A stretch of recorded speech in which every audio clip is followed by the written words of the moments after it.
Hello everyone.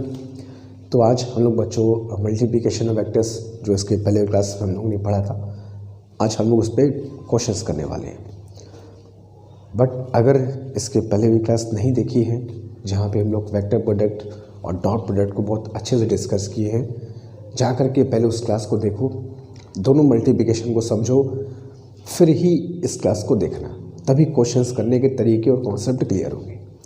तो आज हम लोग जो क्वेश्चंस करने वाले हैं, देखेंगे कि नीट एग्जामिनेशन में पर्टिकुलरली डॉट प्रोडक्ट और क्रॉस प्रोडक्ट से क्वेश्चंस कैसे पूछे जाते हैं, और कुछ PYQs को भी हम लोग सॉल्व करेंगे, ताकि कम से कम हमें ये एक आइडिया लग जाए कि हमें इस टॉपिक में कैसे क्वेश्चन मिलने वाले हैं। मगर तुमको मैंने जो कल एक बात कही थी वो भी ध्यान रखना है कि डॉट प्रोडक्ट और क्रॉस प्रोडक्ट जो ये टॉपिक्स हैं, इनकी कहानी सिर्फ वेक्टर तक ही सीमित नहीं है।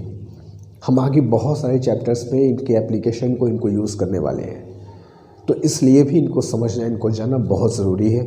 हो सकता है शायद वेक्टर से इन पे क्वेश्चन आए, मगर आगे के चैप्टर्स में जहाँ पे इनको यूज़ करना है वहाँ पे इनसे क्वेश्चंस आ जाए, तो बहुत अच्छे से इनको हमको क्लियर करना है, देखना है, समझना है। क्वेश्चन स्टार्ट करने से पहले दो वेक्टर लेके मैं तुमको उनके डॉट और क्रॉस मल्टीप्लिकेशन निकालने के तरीके समझा देता हूँ, फिर हम लोग उस पर क्वेश्चंस ढेर सारे करेंगे, ठीक है। तो सबसे पहले करते क्या, चलो मैं अपने मन से कोई दो वेक्टर लेता हूँ और उनका डॉट और क्रॉस दोनों मैं तुमको सिखाता हूँ कैसे निकालें, एकदम बेसिक से ज़ीरो से, एकदम ज़ीरो से स्टार्ट करेंगे कि डॉट और क्रॉस दो वेक्टर्स का निकालते कैसे, अगर वो आई कैप, जे कैप, के कैप के फॉर्म में है। फिर वहाँ से शुरू करेंगे हम लोग क्वेश्चंस कैसे आते हैं, ठीक है। चलो अपने मन से मैं जो कोई दो वेक्टर ले लेता हूँ। सपोज एक वेक्टर मैं लिया 2i cap plus 3j cap plus 4k cap, और दूसरा vector that is i cap minus 2j cap plus 2k cap, ठीक है। अब सपोज दैट हमें इन दोनों वेक्टर्स का डॉट और क्रॉस दोनों फाइंड करना है। दो कैसे फाइंड करते हैं, क्योंकि हमें जब बार बार उस चीज़ को ही यूज़ करना है तो क्यों ना पहले एक बार अच्छे से पूरी बातों को समझ लिया जाए, फिर अप्लाई करते हैं। तो सपोज दैट हमें ए डॉट भी निकालना है इन वेक्टर्स का, तो A is 2i cap plus 3j cap plus 4k cap dot I cap minus 2j cap plus 2k cap. तो अब सपोज दैट हमें इनका डॉट प्रोडक्ट फाइंड करना है।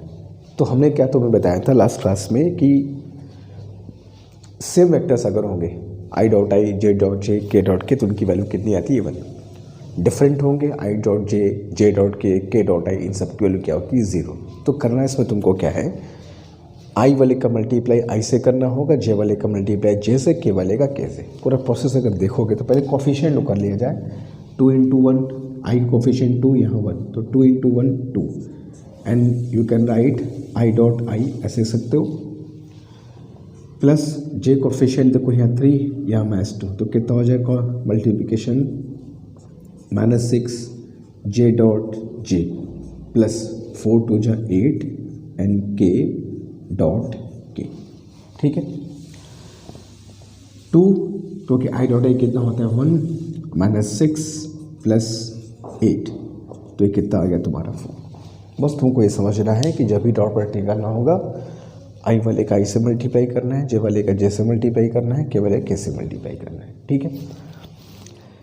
इसके लिए क्वांटिटी आएगी आई dot I is 1, J dot J is 1, K dot के इज़ 1। अच्छा, बाकी का मल्टीप्लाई क्यों नहीं किया गया, क्योंकि आई डॉट जे और आई डॉट के 0 होगा, similarly J dot I, J dot के 0 होगा, उसी तरीके से के डॉट आई, के डॉट जे भी 0 होगा। तो आई का सिर्फ आई में करना है, जे का सिर्फ जे में करना है, के का सिर्फ के में करना है। पहले कोफिशिएंट को मल्टीप्लाई कर लो, I dot I is 1, J dot J is 1, K dot के इज़ 1, ठीक है। तो इस तरीके से हमने क्या किया, ए डॉट बी फाइंड कर लिया। अब मान लो हमें इनका क्रॉस प्रोडक्ट निकालना है, ए क्रॉस बी फाइंड कर। ये थोड़ा तरीका ध्यान रखो, क्योंकि ये चीज़ें बहुत लोगों को थोड़ा सा कन्फ्यूजिंग लगती हैं। इस पर सबसे पहले करते हैं क्या, हम लोग एक डिटर्मिनेंट मेथड का यूज़ करते हैं। अब डिटर्मिनेंट मेथड क्या है, क्यों है, कैसा है, उसके बारे में को नहीं जाना है, बस क्रॉस प्रोडक्ट निकालने की एक विधि है, एक मेथड है, बस उसको समझ लेना है। सुनो, क्रॉस प्रोडक्ट में जैसा कि जानते हैं ऑर्डर मैटर करता है, कम्युनिटी लॉ को फॉलो नहीं करता है। तो ए क्रॉस बी है तो ध्यान रखना। तो सबसे पहले क्या करना कि दो लाइन इस तरीके से ड्रॉ कर लेना, ठीक है। और यहाँ पर आई कैप, फिर जे कैप और के कैप लिख देना, ठीक। पहले ए, फिर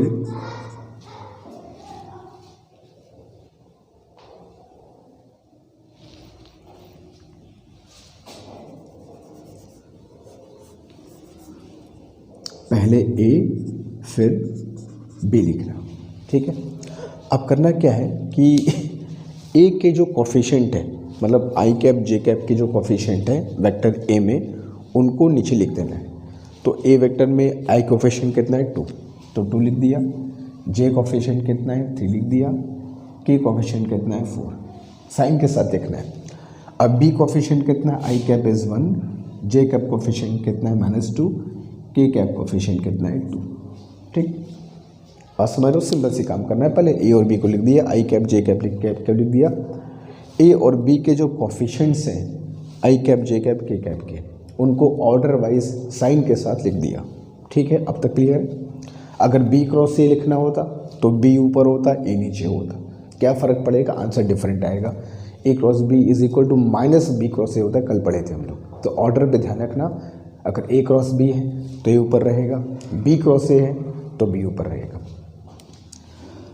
अच्छा, यहाँ पे साइन रहेगा, आई कैप को प्लस लेंगे, जे कैप को माइनस और के कैप को हमें क्या लेके चलना है प्लस, ठीक है। तो अब हमें मान लो ए क्रॉस बी की वैल्यू फाइंड करनी है। ए क्रॉस बी इस, सबसे पहले आई कैप ले लो, ठीक है। अच्छा, इन्हें कॉलम्स कहते हैं, कॉलम 1, कॉलम 2, कॉलम 3, और ये होते हैं row, first row, second row, third row, ठीक। तो आई कैप को लिया, तो आई कैप को लोगे तो आई कैप वाला रो, आई कैप वाला कॉलम छोड़ देना है, ठीक है। फिर सुनो मैं क्या बोल रहा हूँ। आई कैप को मैं लिखा तो आई कैप वाला रो, आई कैप वाला कॉलम छोड़ देना है। बाकी जो 4 बचे इनका क्रॉस मल्टीप्लिकेशन करना है, देख लाइक दैट। 2 × 3 6 और बीच में माइनस, -4 × -2 -8। अब ये 2 माइनस में कंफ्यूज मत होना, ये जो माइनस है वो -2 × 4 करने पर आया है, ये जो माइनस है वो प्रोसेस मेथड का हिस्सा है। इसका इससे मल्टीप्लाई करेंगे, माइनस इसका इससे मल्टीप्लाई करेंगे, बीच में हमेशा माइनस होगा। फिर मैं लिया जे के साथ क्या चलेगा, माइनस। अब जे के लिया तो जे का जो कॉलम है, जे का जो रो है उसको छोड़ देना है, क्लियर है। जे का कॉलम, जे का रो छोड़ देना है, जो बचा उनका क्रॉस मल्टीप्लिकेशन।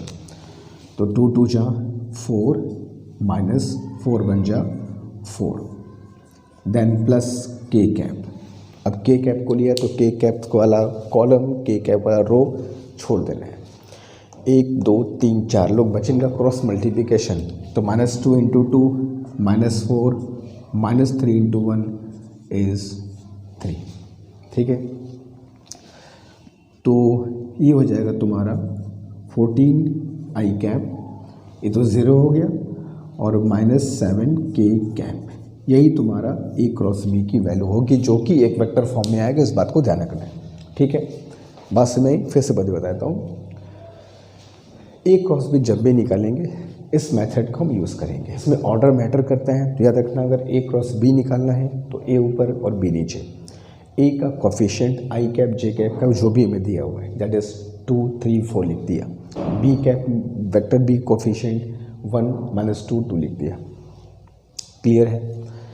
अब करना क्या है कि आई को लिया तो आई का रो और आई का कॉलम छोड़ दिया, ठीक है। सॉरी, आई का कॉलम, आई का रो छोड़ दिया, बाकी का क्रॉस मल्टीप्लिकेशन 2 3 = 6, -4 × -2 -8। जे कैप के साथ नेगेटिव चलेगा, जे कैप वाला कॉलम, जे कैप वाला रो छोड़ दिया। 2 2 = 4, -1 × 4 4। के कैप इज प्लस, के कैप वाला कॉलम, के कैप वाला रो छोड़ दिया। -2 × 2 -4, ये माइनस बीच में रहेगा। 3 × 1 = 3, and result is your plus हो जाएगा 14 आई कैप -7k, ये तुम्हारा क्या हो गया 0। इस तरीके से दो वेक्टर का हम लोग डॉट प्रोडक्ट और क्रॉस प्रोडक्ट फाइंड कर सकते हैं, क्योंकि हम लोग जो क्वेश्चंस करेंगे हमें बहुत जगह इनको अप्लाई करना होगा।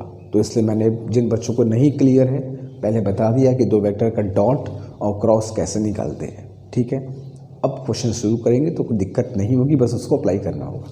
ठीक है, तो चलो क्वेश्चन शुरू करते हैं हम लोग। तो चलो फर्स्ट क्वेश्चन की तरफ चलते हैं। और ये क्वेश्चन बहुत बार नीट एग्जामिनेशन में अगर तुम देखोगे प्रीवियस क्वेश्चन में तुमको ऐसे क्वेश्चन बहुत मिलेंगे वर्क डन निकालने वाले। कह रहा है कि एक फोर्स है 2i cap plus 3j cap minus k cap Newton जो एक पार्टिकल पर लगता है और पार्टिकल को किसी एक पोजीशन से किसी दूसरी पोजीशन तक डिस्प्लेस करता है। हमें work done by this force find करना है। इसका मतलब क्या तुम पहले समझ सकते हो। अगर तुमको इसका मतलब बताऊं कि कहना क्या चाह रहा है कि सपोज दैट कोऑर्डिनेट एक्सिस में ये कोई पॉइंट है जैसे कोऑर्डिनेट दिया 3 -4 5 और किसी दूसरे पॉइंट तक पार्टिकल को डिस्प्लेस करना है -2 6 -4। ठीक है, तो ये दो पॉइंट्स होते हैं जिनका तुमको जहाँ से जहाँ तक पार्टिकल को डिस्प्लेस करना है उनका तुम्हें कोऑर्डिनेट दिया रहता है कि पार्टिकल को कहाँ से कहाँ तक हमको डिस्प्लेस करना है। मगर ये तो पॉइंट कोऑर्डिनेट है, हमें उसका पोजीशन वेक्टर चाहिए। पोजीशन वेक्टर क्या होता है, इसको अगर मैं यहाँ ओरिजिन से ज्वाइन कर दूँ ना तो ये जो वेक्टर मिलेगा यही इसका पोजीशन वेक्टर है r1। अब इसको मैं यहाँ से अगर ज्वाइन कर दूँ तो ये जो वेक्टर मिलेगा यही इसका पोजीशन वेक्टर होगा r2। ठीक है, और मुझको ये डिस्प्लेसमेंट चाहिए r। ठीक है, तो ये जो डिस्प्लेसमेंट r है ये जो होगी इसकी वैल्यू ये r2 माइनस r1 के हमेशा बराबर होगी। इस बात को ध्यान रखना, हमेशा position vector final minus initial करना है। ठीक है, फाइनल जहाँ से जहाँ डिस्प्लेस किया है फाइनल पॉइंट का position vector minus initial point का पोजीशन वेक्टर मुझको माइनस करना है। तो अब इसको पहले वेक्टर फॉर्म में लिखना तो पड़ेगा। जैसे मान लो r1 को मैं लिखूँगा r1 इज इक्वल टू, इसको वेक्टर फॉर्म में 3 -4 5 का मतलब क्या है, x एक्सिस y एक्सिस और z एक्सिस में उसका डिस्प्लेसमेंट है। x एक्सिस में 3 है, y में -4 है, z में 5 है। तो इस r1 को जो कि इस पॉइंट का पोजीशन वेक्टर है इसको वेक्टर फॉर्म में कैसे लिखेंगे। तो सिंपल सी बात, 3 है -4 और 5 है तो 3i cap -4j cap plus 5 cap cap, ये पोजीशन वेक्टर r1 हो गई जहाँ से डिस्प्लेस करना है। अब r2 की वैल्यू जो लिखेंगे -2i cap plus 6j cap -4k cap. ठीक है, तो ये मुझको पोजीशन वेक्टर मिल गई इनिशियल और फाइनल पॉइंट की पार्टिकल को जहाँ से जहाँ डिस्प्लेस करना है। तो डिस्प्लेसमेंट r जो होगा हमेशा फाइनल पॉइंट की position vector minus initial point की पोजीशन वेक्टर होता है।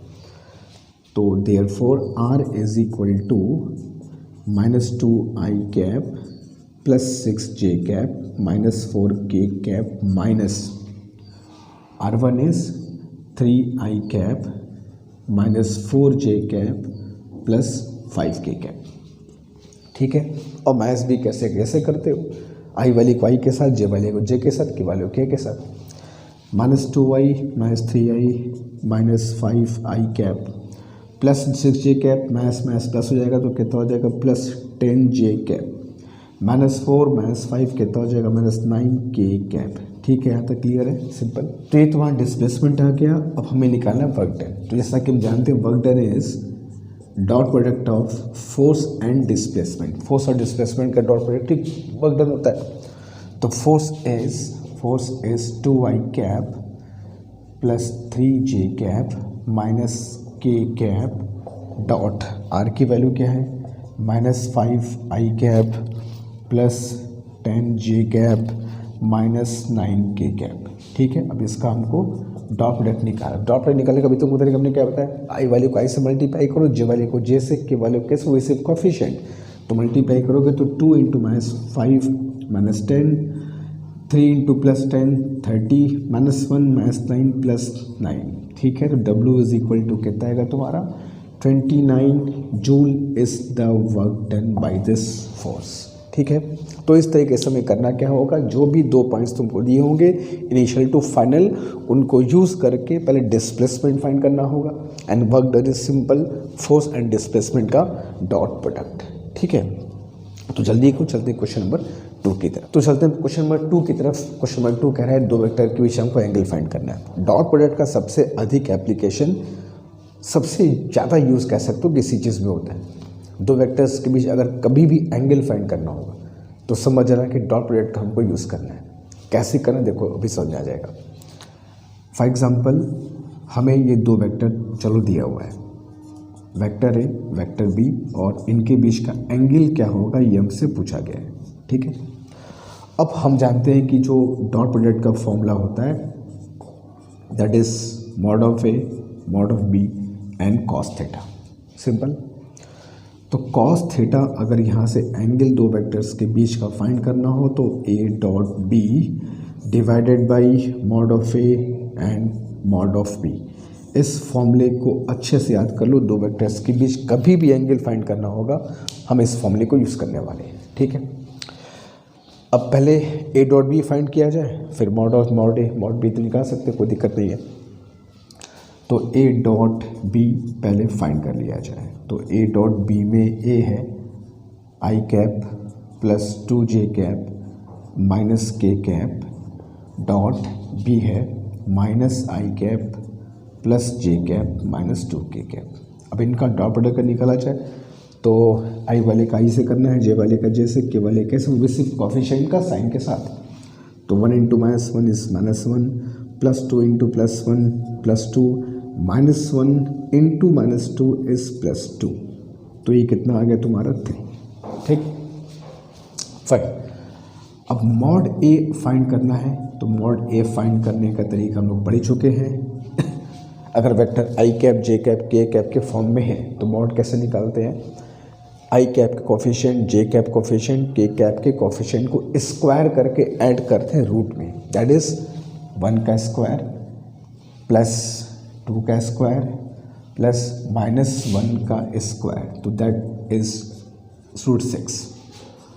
मॉड बी अगर फाइंड किया जाए तो mod B is square root of 1 plus 1 again plus 4, तो ये भी कितना आ गया √6 आ गया।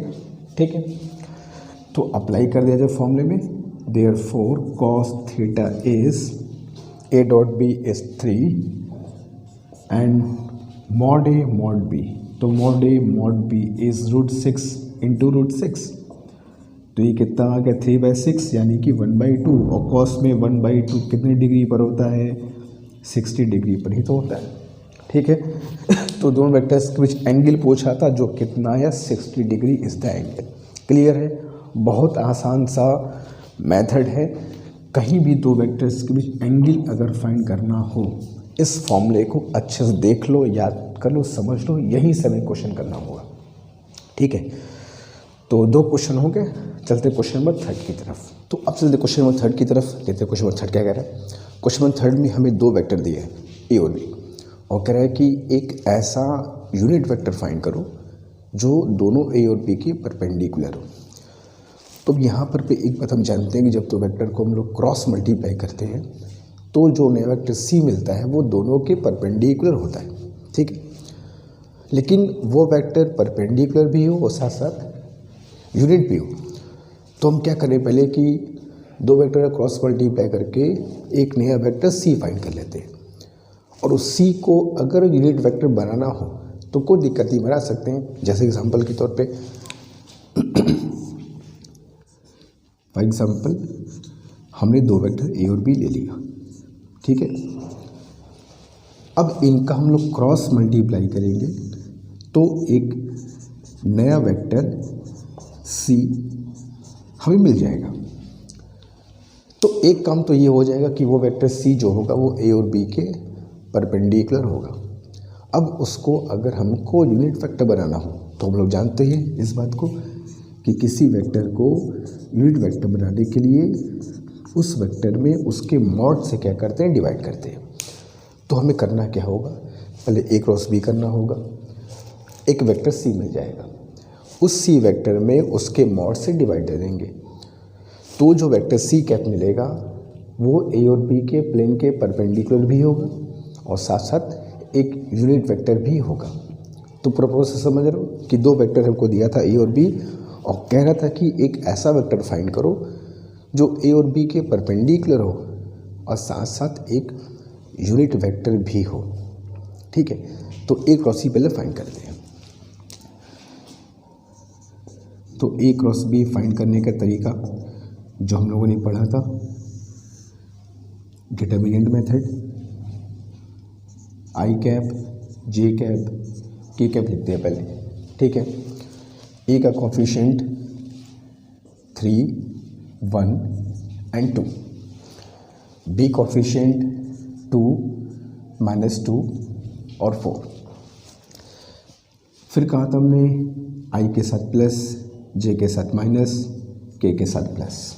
ठीक है, ये column 1, column 2, column 3 and first row, second row, third row. ठीक है, तो कॉलम और रो में इसको समझते हैं।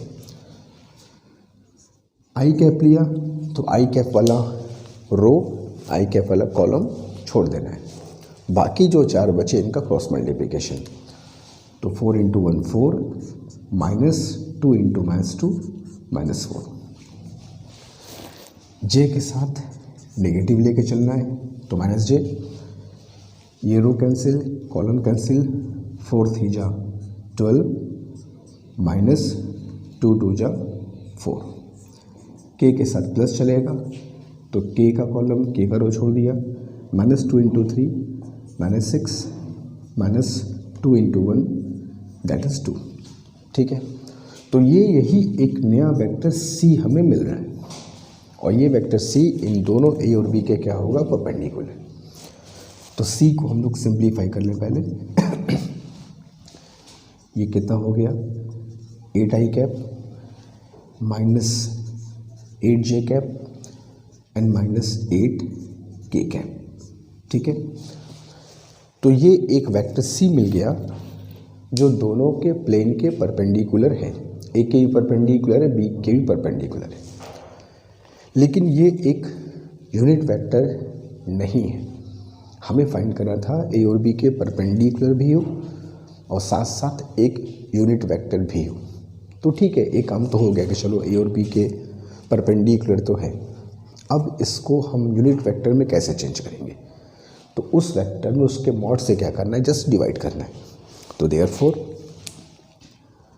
सी cap is 8 I cap -8 J cap plus 8 K cap divided by इसका मॉड।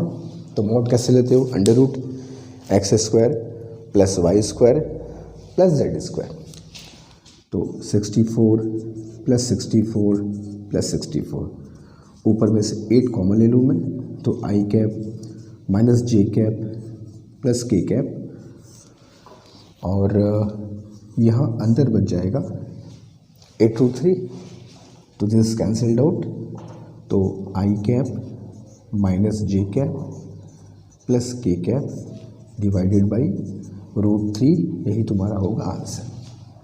तो ये जो वेक्टर आया है वो ए और बी के प्लेन के परपेंडिकुलर भी है और साथ साथ एक यूनिट वेक्टर भी होगा, जो कि हमको फाइंड करना था। ठीक है, तो इजी क्वेश्चन है, प्रोसेस समझ रहे हो, कॉन्सेप्ट क्लियर होना चाहिए कि क्रॉस बी में हमें क्या मिलता है, ए डॉट बी में हमें क्या मिलता है।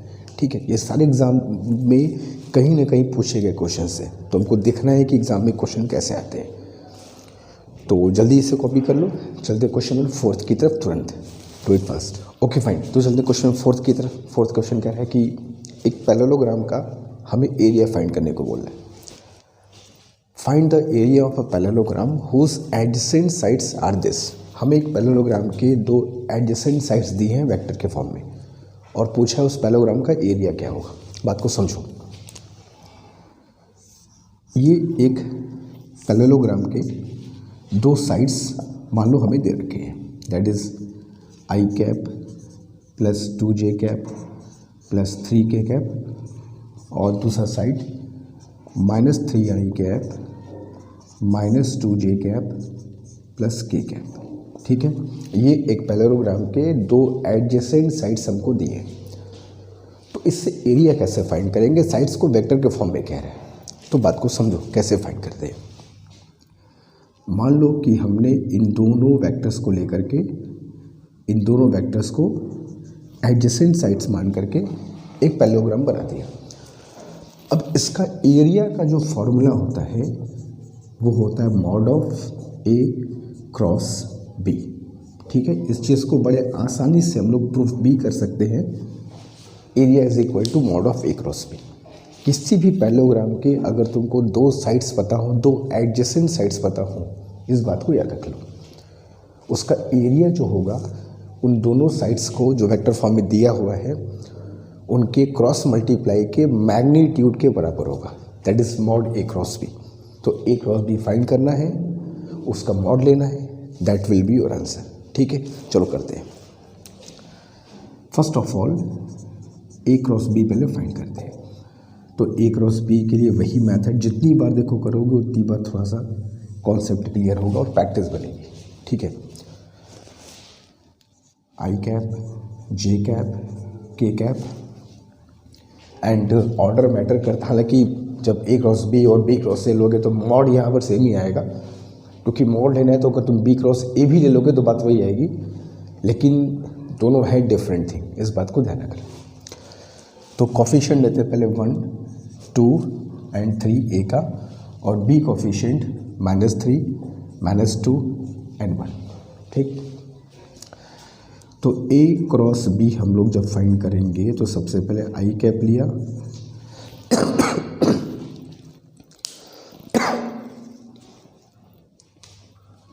अब आई कैप लोगे तो आई कैप वाला रो, आई कैप वाले कॉलम छोड़ दो।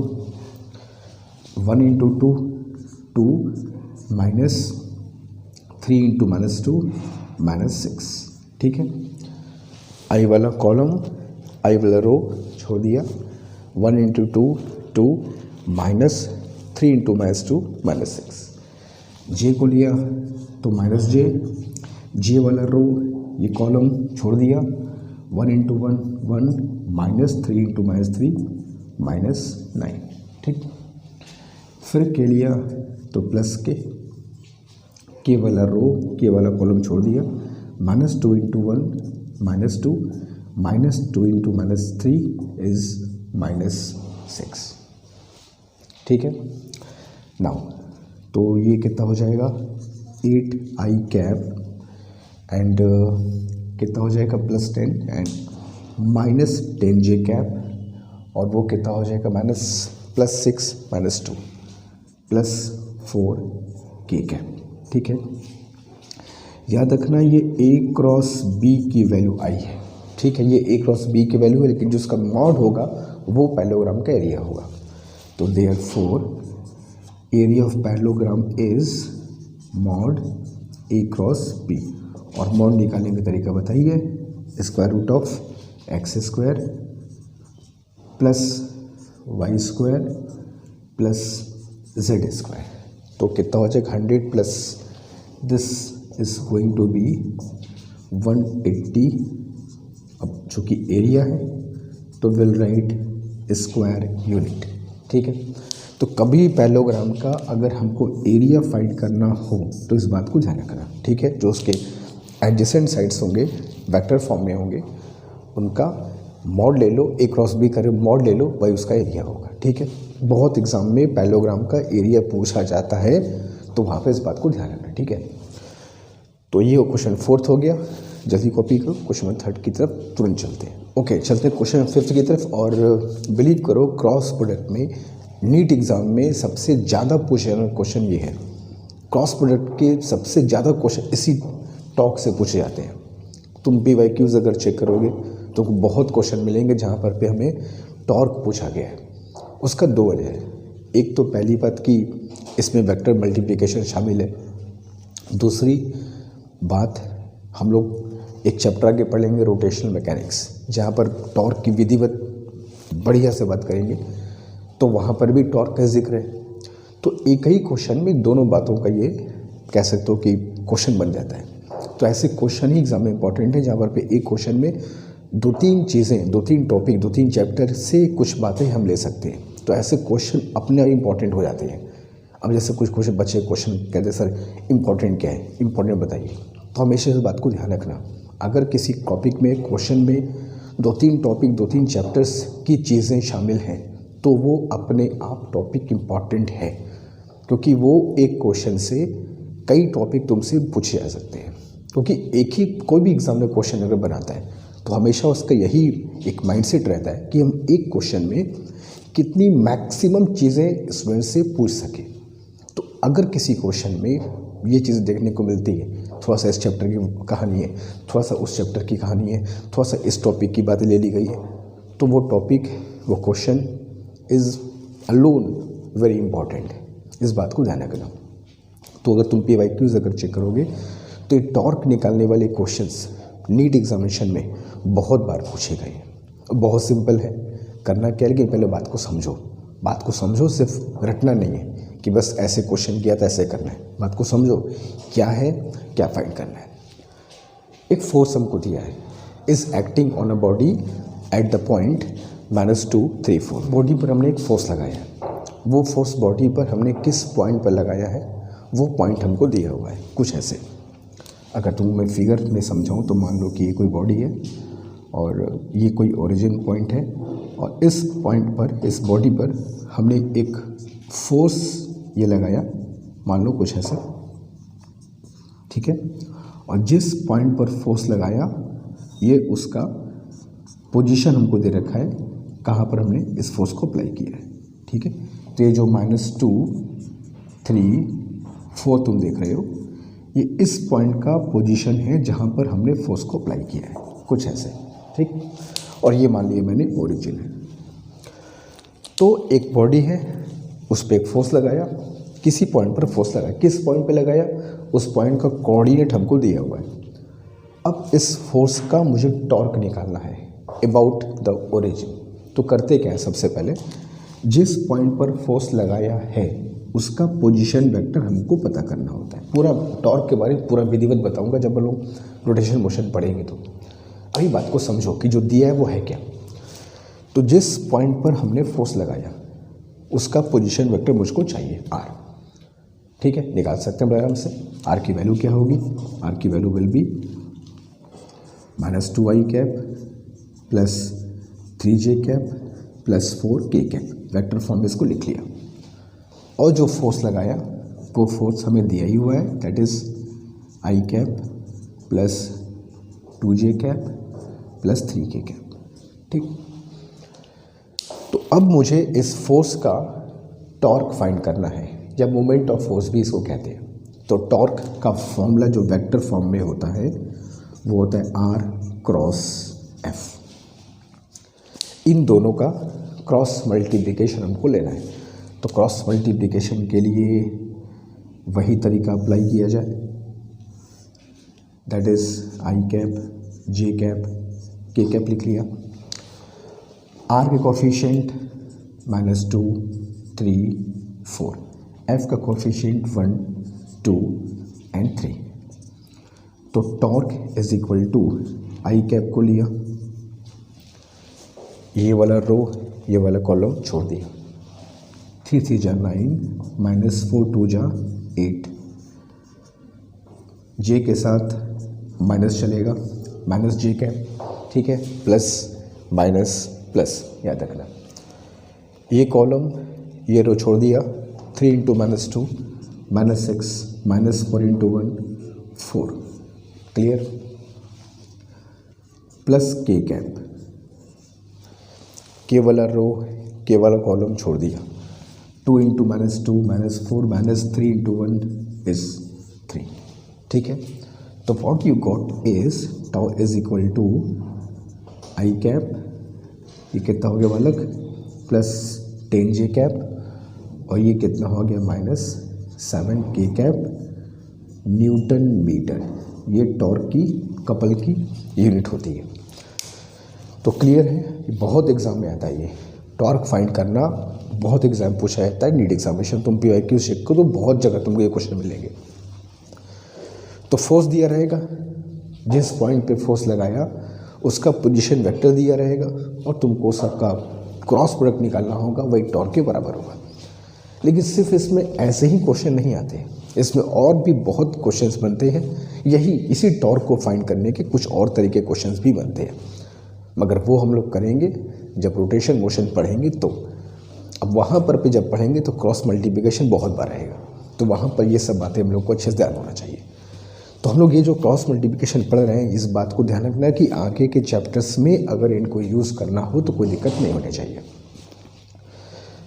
तो जल्दी कॉपी कर लो, क्वेश्चन नंबर 6 की तरफ चलते हैं। ठीक है, तो इट क्वेश्चन नंबर 6 क्वेश्चन कह रहा है कि दो वेक्टर दिए गए हैं, vector A cap plus 2b cap, ये एक वेक्टर माना गया जो कि दो वेक्टर का सम है, और 5a cap 5a minus 4b ये दूसरा वेक्टर है। ठीक है, ये कह रहा है आर म्यूचुअली परपेंडिकुलर, ये दो vectors vector a plus 2b और 5a माइनस 4b ये आपस में परपेंडिकुलर है।